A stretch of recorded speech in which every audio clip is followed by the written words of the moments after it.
నమస్కారం N24 news morning bulletin కు స్వాగతం. ముందుగా హెడ్లైన్స్ చూద్దాం.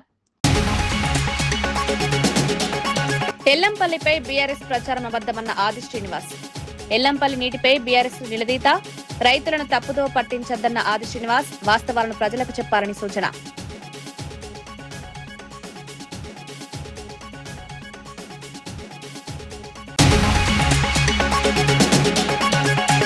$4.51 లక్షల కోట్ల నిర్ణయాలకు కేంద్ర కేబినెట్ ఆమోదం. పీఎం కిసాన్ పథకానికి భారీ నిధులు, సముద్ర మంథన్ ప్రాజెక్టుకు కేంద్రం గ్రీన్ సిగ్నల్, క్రీడలు, మౌలిక వస్తువులకు భారీ కేటాయింపులు.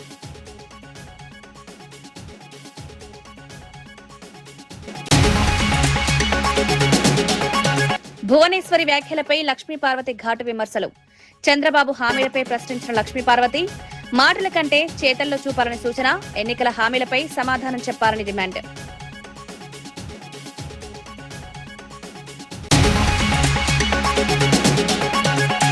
తెలంగాణ ప్రయోజనాలతో రాజకీయం చేస్తోందన్న దయాకర్. హరీష్ రావు ప్రజలకు సమాధానం చెప్పాలని డిమాండ్. అపోహలు సృష్టించద్దన్న ప్రభుత్వ విప్. రాష్ట్ర అభివృద్ధికి కాంగ్రెస్ కట్టుబాటు.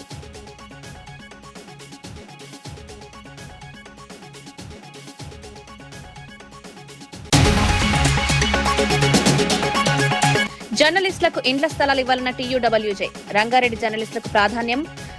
జర్నలిస్టులకు ఆరోగ్య బీమా కల్పించాలని విజ్ఞప్తి. జర్నలిస్టుల సమస్యలపై పోరాటం కొనసాగుతుందన్న టీయూడబ్ల్యూజే.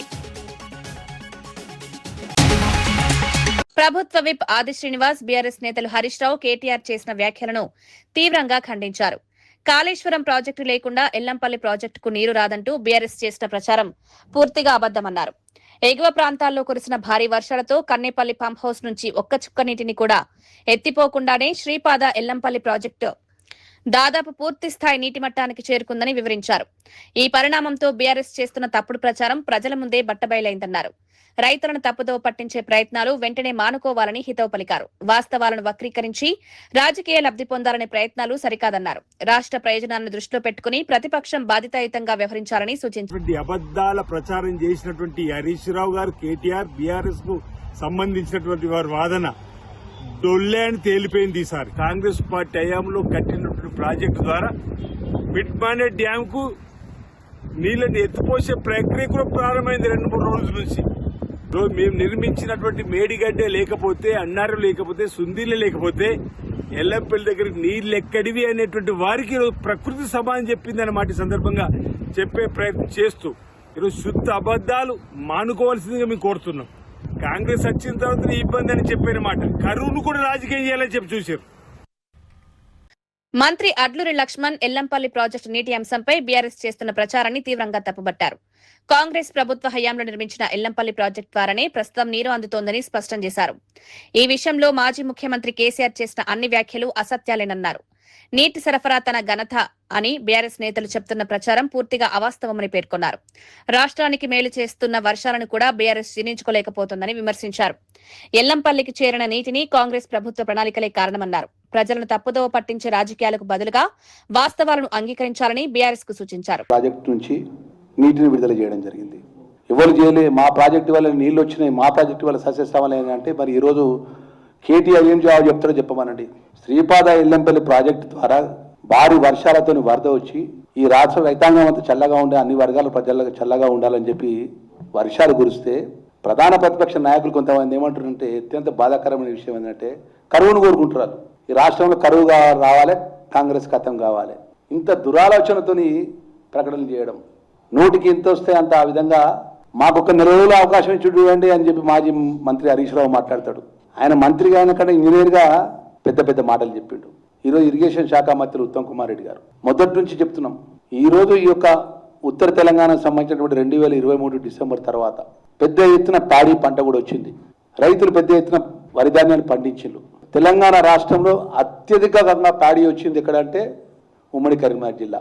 ఆ రోజు గౌరవ ముఖ్యమంత్రిగా ఉన్నటువంటి కాంగ్రెస్ పార్టీ ప్రభుత్వం నిర్మాణం చేసినటువంటి శ్రీపాద ఎల్లంపల్లి ప్రాజెక్టు ద్వారా, వరద కాలువ ద్వారా ఈరోజు పెద్ద ఎత్తున నీళ్లు సమృద్ధిగా వచ్చి రైతులతో సంతోషంగా నాట్లు వేసుకొని ప్రధానమంత్రి నరేంద్ర మోదీ అధ్యక్షతన జరిగిన కేంద్ర కేబినెట్ సమావేశంలో దేశ అభివృద్ది సంక్షేమానికి సంబంధించిన పలు కీలక నిర్ణయాలకు ఆమోదం లభించింది. మొత్తం 4.51 లక్షల కోట్ల వ్యయంతో పలు పథకాలను అమలు చేయాలని నిర్ణయించారు. రైతులకు ఆర్థిక సహాయం అందించే పీఎం కిసాన్ సమ్మాన్ నిధి పథకాన్ని 2030-31 ఆర్థిక సంవత్సరం వరకు పొడిగిస్తూ 3.15 లక్షల కోట్లు కేటాయించారు. కొత్తగా ప్రారంభించిన ప్రధానమంత్రి సూర్య సరోవర్ యోజనకు 5,070 కోట్లు మంజూరు చేశారు.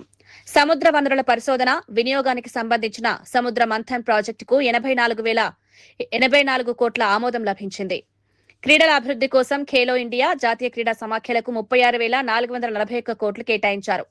దేశ రవాణా మౌలిక సదుపాయాల అభివృద్దికి ట్విన్ ట్యూబ్ టన్నెల్ నిర్మాణాలకు 9,771 కోట్లు మంజూరు చేస్తూ కేంద్ర కేబినెట్ కీలక నిర్ణయం తీసుకుంది.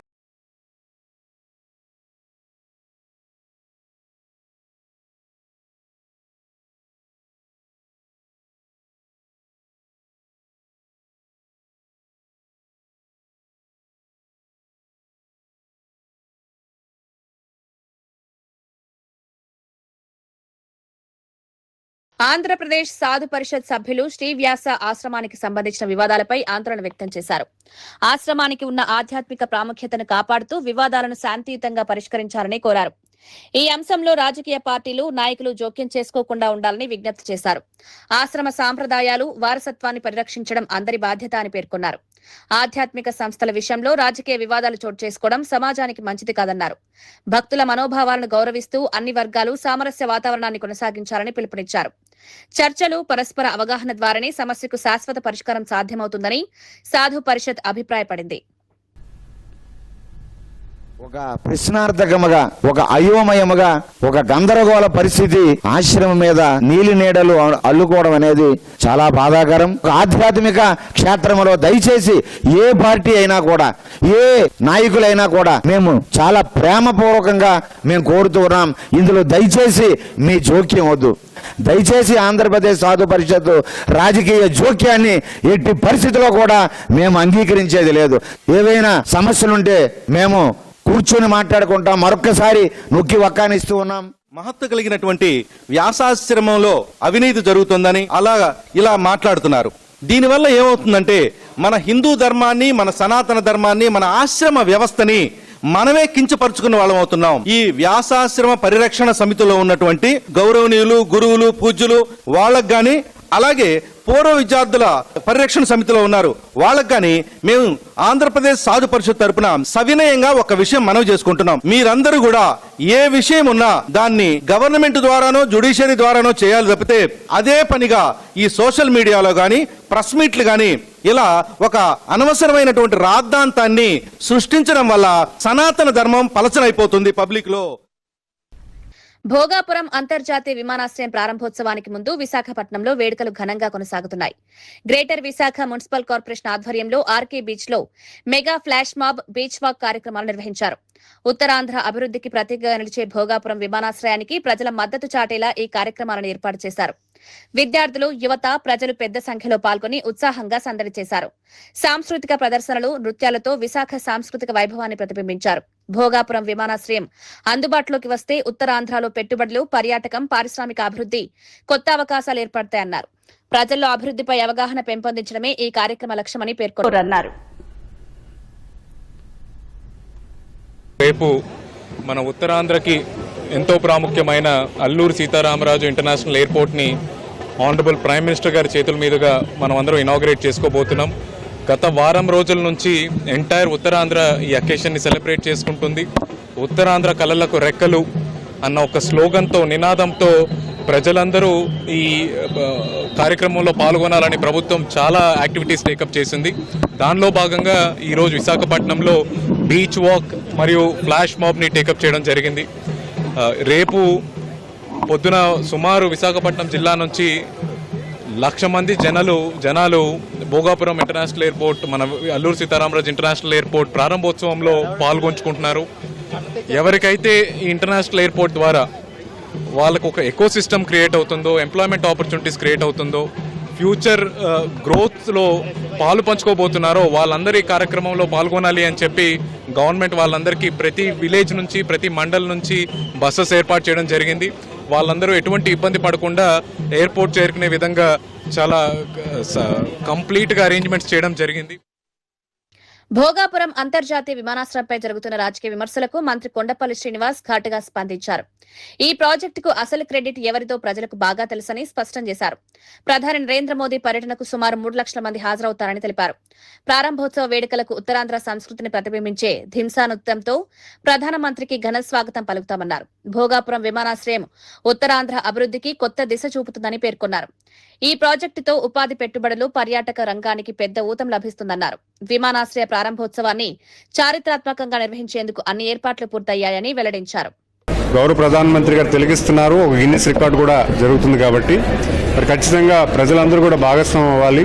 ఇది ఏదో ప్రభుత్వం చేస్తున్నటువంటి చర్య కాదు, ఇది మన అందరి కోసం నిర్మాణం చేసినటువంటి ఎయిర్పోర్టు. ఖచ్చితంగా మన అందరికీ కూడా భవిష్యత్ కాలంలో మంచి జరుగుతుందన్న విషయాన్ని తెలియజేస్తుంది. అనేక విషయాల్లో కూడా క్రెడిట్ చోరీ జరుగుతుంది. 14-19లో గౌరవ ముఖ్యమంత్రి గారు భోగాపురం ఎయిర్పోర్ట్ నిర్మాణం చేయాలని కార్యరూపం చేసి 80% ల్యాండ్ ఎక్విజిషన్ చేయడం జరిగింది. క్రమేణా వచ్చినటువంటి ప్రభుత్వం దాన్ని ముందుకు తీసుకెళ్లకుండా అప్పుడు గవర్నమెంట్లో రావడానికి కూడా ప్రజల్ని వ్యతిరేకం చేసేలాగా ఎర్ర బస్సు రాని చోట ఎయిర్పోర్ట్ ఎందుకు, మీ అందరూ కూడా నిలబడండి, నేనే దాన్ని ఆపుతానన్న వ్యక్తి ఈరోజు ప్రజల్లోకి వచ్చి ఎయిర్పోర్ట్ నేనే కట్టాను, ఎయిర్పోర్టు నా వల్లే జరిగింది, ఎయిర్పోర్ట్ వల్లే దానికి కావాల్సినవన్నీ కూడా నేనే చేశానని చెప్పడం చాలా హాస్యాస్పదం. ఎందుకంటే ఒక ఎయిర్పోర్ట్ కట్టడానికి వాళ్ళకి ఎందుకు 5 ఏళ్ళు సరిపోలేదు? ఖచ్చితంగా మీ మనస్సాక్షిని మీరు అడగండి, ఉత్తరాంధ్రకి మీరు ఏం చేశారనేది.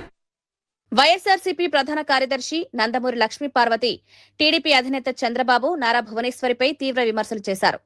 చంద్రబాబు మాట తప్పడు అని భువనేశ్వరి చెప్పడం ఈ ఏడాది అతిపెద్ద జోక్ అని వ్యాఖ్యానించారు.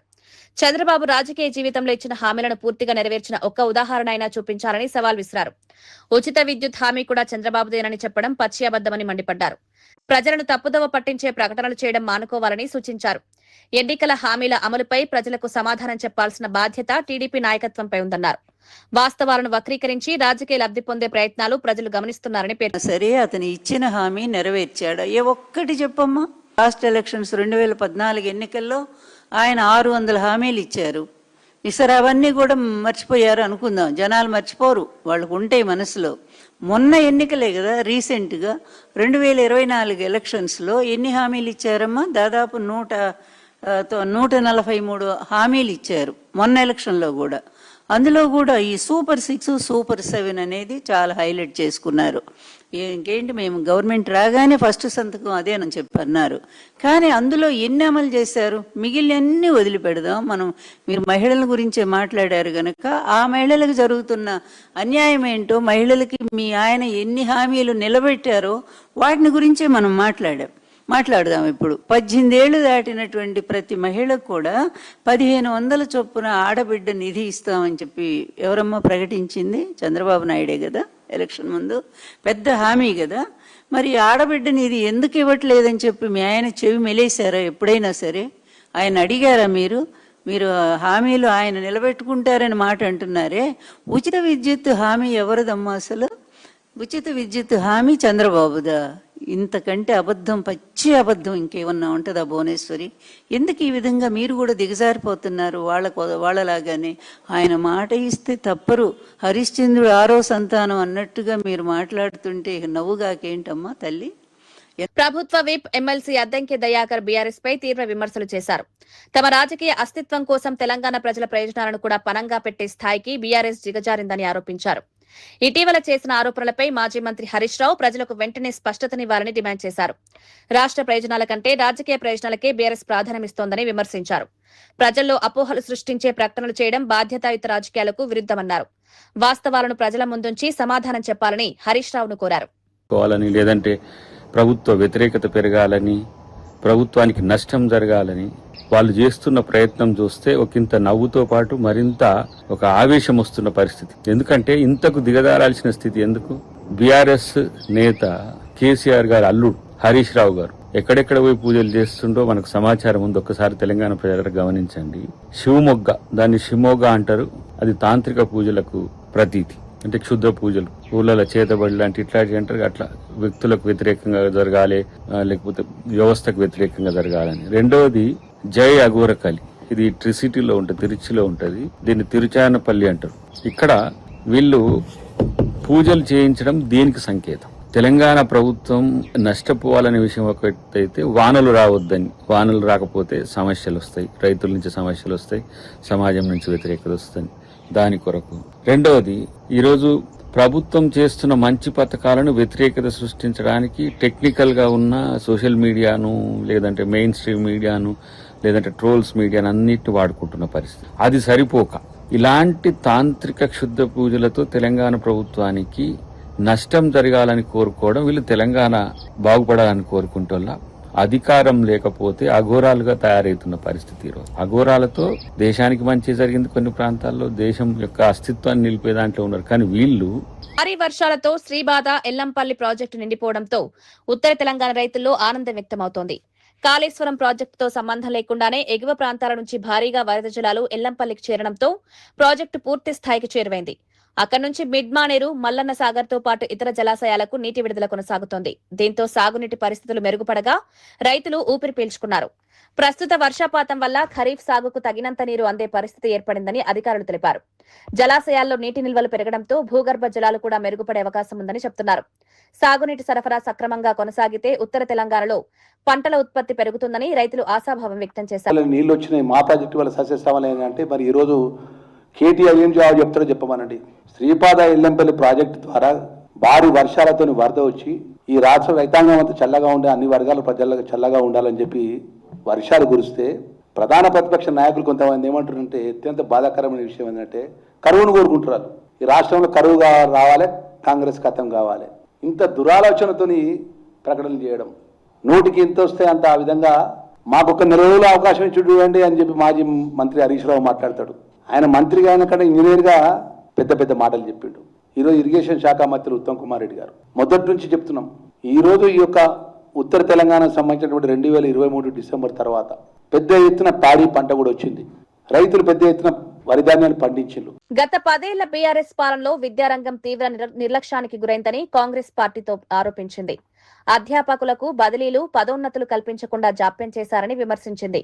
జీతభత్యాల పెంపుల్లో ఆలస్యం, ఫీజు రియంబర్స్మెంట్ బకాయిలు, ఓవర్సీస్ స్కాలర్షిప్ల పెండింగ్, బెస్ట్ అవైలబుల్ స్కూల్స్ బిల్లులు చెల్లించకపోవడంతో విద్యార్థులు, ఉపాధ్యాయులు ఇబ్బందులు ఎదుర్కొన్నారని పేర్కొంది. ఉద్యోగ నియామకాలను నిర్లక్ష్యం చేయడం వల్ల విద్యా వ్యవస్థ దెబ్బతినిందని ఆరోపించింది. ప్రస్తుతం కాంగ్రెస్ ప్రభుత్వం విద్యారంగంలో సంస్కరణలు తీసుకొస్తోందని తెలిపింది. పెండింగ్ సమస్యలను దశల వారీగా పరిష్కరించేందుకు చర్యలు చేపడుతున్నట్లు పేర్కొంది. విద్యార్థులకు నాణ్యమైన విద్య, ఉపాధ్యాయులకు మెరుగైన సేవా పరిస్థితులు కల్పించడమే ప్రభుత్వ లక్ష్యమని కాంగ్రెస్ నాయకులు తెలిపారు. ఇంజనీరింగ్ చదువుతున్న విద్యార్థులకు 2018 నుండి ఫీజు రియంబర్స్మెంట్ చేయకుండా ఇబ్బంది పెట్టింది మీరు కాదా? అదేవిధంగా ఓవర్సీస్ స్కాలర్షిప్స్ 2018 నుండి పెండింగ్ పెట్టి వారిని ఇబ్బంది పెట్టింది మీ ప్రభుత్వం కాదా? బెస్ట్ అవైలబుల్ స్కూల్స్ పిల్లల్ని వారికి చెల్లించాల్సిన పేమెంట్ చెల్లించకుండా ఈరోజు అడ్మిషన్ కూడా ఇవ్వని స్థాయికి తీసుకుపోయిన దుర్మార్గులు మీరు కాదా? అదేవిధంగా ఎలాంటి ఉద్యోగ నియామకాలు చేపట్టకుండా ఉద్యమ సమయం నుండి మరి మీ పాలనలో 10 సంవత్సరాల విద్యార్థుల వయో పరిమితి పెరిగిపోతున్నా కానీ ఉద్యోగాలు కల్పించని దుర్మార్గులు మీరు కాదా? ఈ రాష్ట్ర విద్యార్థుల భవిష్యత్తు గురించి పూర్తి స్థాయిలో పరిశోధన చేసి విద్యా వ్యవస్థను ప్రక్షాళన చేయాలనే లక్ష్యంతో ముందు సాగుతున్న ముఖ్యమంత్రి గారిపై మీరు వక్రీకరించి తెలంగాణ ప్రభుత్వం ఫ్యూచర్ సిటీలో జర్నలిస్టులకు కేటాయించనున్న ఇండ్ల స్థలాల్లో రంగారెడ్డి జిల్లాకు చెందిన అర్హులైన జర్నలిస్టులకు మొదటి ప్రాధాన్యం కల్పించాలని టీయూడబ్ల్యూజే రాష్ట్ర కార్యదర్శి కొంపల్లి శ్రీకాంత్ రెడ్డి ప్రభుత్వాన్ని కోరారు. బాలాపూర్ మండల టీయూడబ్ల్యూజే నూతన కార్యవర్గ ఎన్నికల సందర్భంగా జరిగిన సమావేశంలో ఆయన ఈ విజ్ఞప్తి చేశారు. 20 సంవత్సరాలుగా జర్నలిజంలో సేవలందిస్తున్న అర్హులైన వారందరికీ ఇళ్ల స్థలాలు కేటాయించాలన్నారు. జర్నలిస్టులకు ప్రభుత్వ ఉద్యోగుల తరహాలో కార్పొరేట్ వైద్య సేవలు అందించేందుకు చర్యలు జరుగుతున్నాయన్నారు. త్వరలో 5 లక్షల రూపాయల ఆరోగ్య బీమా సౌకర్యాన్ని కూడా అందుబాటులోకి తీసుకురానున్నట్లు వెల్లడించారు. అనంతరం బాలాపూర్ మండల నూతన కార్యవర్గాన్ని ఏకగ్రీవంగా ఎన్నుకుని అభినందించారు. జర్నలిస్టుల సమస్యల పరిష్కారానికి సంఘం రాజీ లేని పోరాటం కొనసాగిస్తుందని నాయకులు స్పష్టం చేశారు. రాష్ట్ర సమాచార పౌర సరఫరాల శాఖ మంత్రి గారిని, పౌర సంబంధాల శాఖ మంత్రి గారిని, మిగతా అందరినీ కలుద్దాం. కలిసి తప్పనిసరిగా మా లోకల్లో మహేశ్వరం కాన్స్టిట్యూన్సీలో పనిచేసే అందరు రిపోర్టర్లను కానీ రంగారెడ్డి జిల్లా వరకు మీకు తప్పనిసరిగా రంగారెడ్డి జిల్లాలో జర్నలిస్ట్ పనిచేసే వర్కింగ్ జర్నలిస్ట్ అందరికీ ఆ స్థలాల్లో మాకు స్థలం ఇవ్వాలి. ఎంత ఇస్తే వాళ్ళకి అంత ఇస్తే మనకు అంత ఇవ్వాలి. స్టేట్ బ్యూరోలు మేమేం తక్కువ కాదు, అన్ని పత్రికలకు పట్టుకోమని మేమే ఖచ్చితంగా అంటే మన మండల రిపోర్టర్లు అంటేనే అక్కడ పేపర్లు నిండేదే మండల రిపోర్టర్తో, ఏదో సిటీ బ్యూరోలు స్టేట్ బ్యూరోలు రాసే ఒక ఐటమ్తో పేపర్లు నిండవు. సో ఈ విషయం మీద మన కార్యాచరణ రూపొందించబోతున్నాం. మన జిల్లా కమిటీ ఈ అంశంలోనే ఈసీలో కూడా మొదటి ఈసీలో కూడా మనం తీర్మానించడం జరిగింది. ఈ కార్యక్రమాల ప్రారంభంలో నిర్వహించుకున్నాం. తదుపరి జరిగే మన వినతి పత్ర సమర్పణ కార్యక్రమానికి తప్పనిసరిగా మీరు అందరూ రావాలి. ఇది మొట్టమొదటి డిమాండ్ మనది. ఇంకా తదుపరి వచ్చినట్లయితే మనం అక్రిడేషన్ల వ్యవస్థ ఉంది. ఇప్పుడు అక్రిడేషన్లు గతంలో మనకు మండలానికి జనాభాను బట్టి ఇస్తుండే, ఇప్పుడు కొత్తగా మారిన నిబంధనల ప్రకారం ఈ పుట్టుకొస్తున్న యూట్యూబర్లు వాళ్ళ వల్ల కొంత కోత విధించాలని చెప్పేసి మన శ్రీనివాస్ రెడ్డి గారు కొత్త సిస్టమ్ తేవడం జరిగింది. కొత్త అంటే ఎవరైతే వర్కింగ్గా పనిచేస్తున్నారో వాళ్ళకి ఇవ్వాలని, అలా పనిచేస్తూ ఎవరైనా రాళ్ళు ఉంటే మాత్రం తప్పకుండా మన అక్రిడేషన్ కమిటీ మెంబర్గా మన శ్రీకాంత్ ఉన్నాడు. శ్రీకాంత్ అన్న దృష్టికి తీసుకెళ్ళి మనము ఆ సమస్య కూడా పరిష్కరించుకుందాం. సో దాంతోపాటు గారు ఒక కమిటీతో పనిచేస్తున్నారు.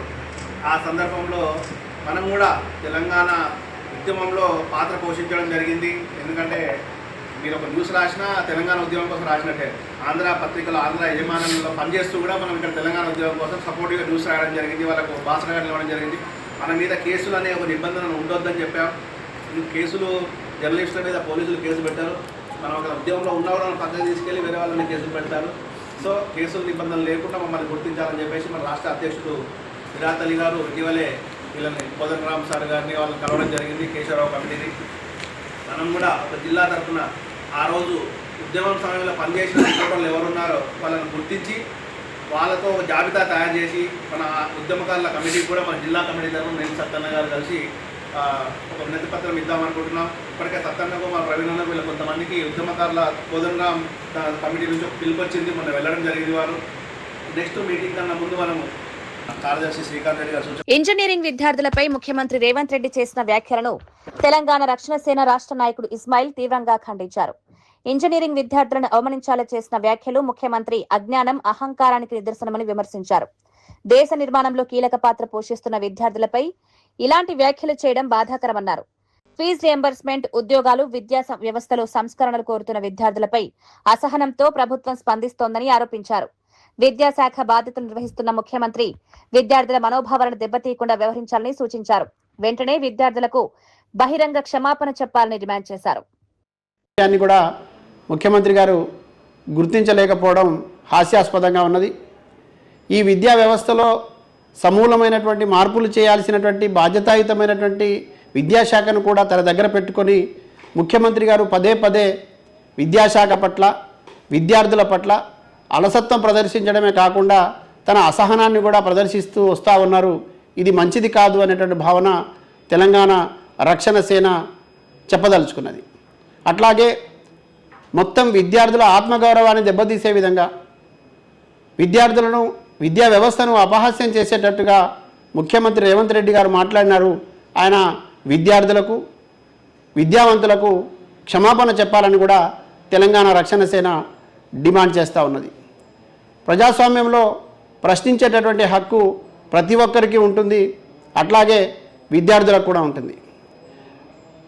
రేవంత్ రెడ్డి గారు, మీకు ఎందుకు అంత అసహనం కలుగుతోంది? మీరెందుకు అంత అభద్రతలో ఉంటున్నారు? ఎందుకు ఇట్లా అవాకులు చవాకులు పేలుతున్నారు అనేటటువంటి విషయాన్ని మేము అడగదలుచుకుంటా ఉన్నాం. 24,000 పాఠశాలలు ఈ రాష్ట్రంలో ఉంటే వాటిని ఎత్తేసి 4,000 పాఠశాలల్ని ఉంచాలని మీరు అనుకుంటున్నారు కదా. ఇదేనా మీకు ప్రాథమిక విద్య దగ్గర నుంచి విద్యా వ్యవస్థ పైన మీకున్నటువంటి ప్రేమ? అంటే ఈ విద్యా వ్యవస్థను నిర్వీర్యం చేయాలనే మీ కుట్ర మేము పసిగట్టినామని, విద్యార్థులు, విద్యార్థి లోకం పసిగట్టిందని, విద్యావంతులు పసిగట్టినారనే అసహనంతోనే కదా మీరు ఇట్లా మాట్లాడుతూ ఉన్నారు. మీరు ఇవాళ విద్యాశాఖను మీ దగ్గర పెట్టుకొని మొత్తంగా 2024లో ఎన్రోల్మెంట్ ఎక్కువైందని మీరే చెప్తారు. మళ్ళీ స్ట్రెంత్ లేదని స్కూళ్ళు మూసేస్తున్నామనేటటువంటి మాట మీరే మాట్లాడతారు. ఉపాధ్యాయులకు ఇచ్చినటువంటి ఏ ఒక్క హామీని మీరు నెరవేర్చరు. విద్యార్థులకు ఇవ్వాల్సినటువంటి ఫీజు రియంబర్స్మెంట్ను చెల్లించరు. ఇంజనీరింగ్ విద్యార్థులు ఏమడిగినారు మిమ్మల్ని? 9 కోట్ల ఫీ రియంబర్స్ బకాయిలు మాకు చెల్లించాల్సి ఉందని అడిగినందుకేనా ఇంత అసహనం, ఇంత కోపం మీకు? ఏం ఫీ రియంబర్స్మెంట్ చెల్లించాల్సిన బాధ్యత ప్రభుత్వానికి లేదా? మీ బాధ్యత కాదా? ప్రశ్నిస్తే, అడిగితే అవమానిస్తారా?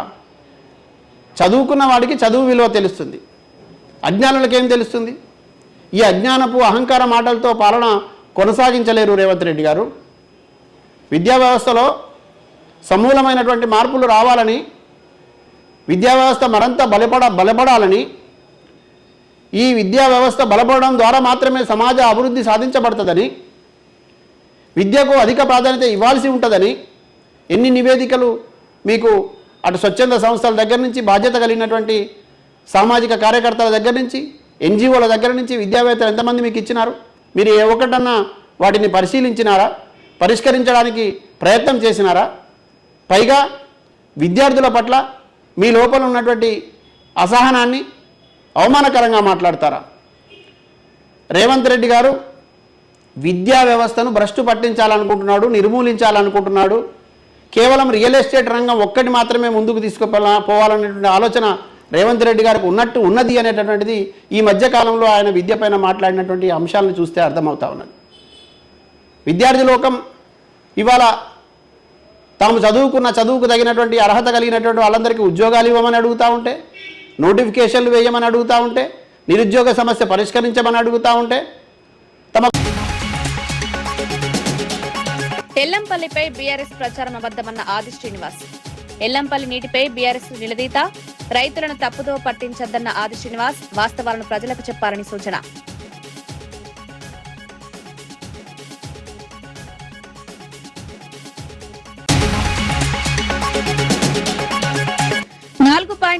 లక్షల కోట్ల నిర్ణయాలకు కేంద్ర కేబినెట్ ఆమోదం. పీఎం కిసాన్ పథకానికి భారీ నిధులు, సముద్ర మంథన్ ప్రాజెక్టుకు కేంద్రం గ్రీన్ సిగ్నల్, క్రీడలు, మౌలిక వస్తువులకు భారీ కేటాయింపులు.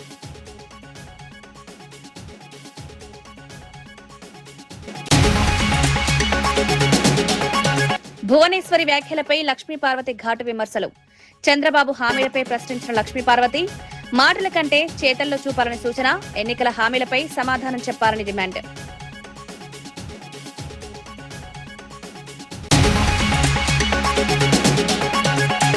తెలంగాణ ప్రయోజనాలతో రాజకీయం చేస్తోందన్న దయాకర్.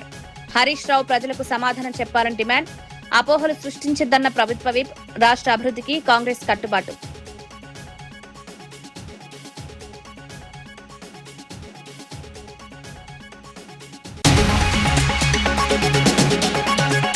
జర్నలిస్టులకు ఇండ్ల స్థలాలు ఇవ్వాలన్న టీయూడబ్ల్యూజే. రంగారెడ్డి జర్నలిస్టులకు ప్రాధాన్యం.